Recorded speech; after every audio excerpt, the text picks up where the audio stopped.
First Alert offers a variety of ways to keep your home safe by giving you multiple options to fit your safety needs. In this video, we'll be discussing the key differences between the CO400 series and the CO600 series of carbon monoxide alarms.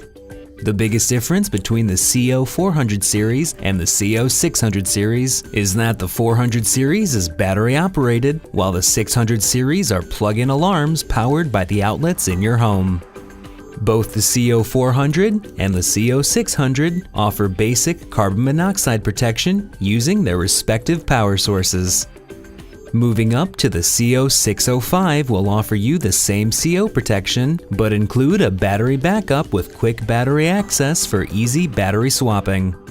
The last in the series, the CO410 and the CO615, both feature bright backlit digital displays so you can easily check danger levels, current, and peak CO levels.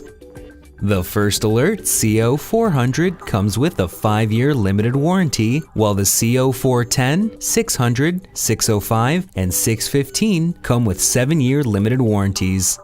For more information or to purchase these products, visit www.firstalertstore.com.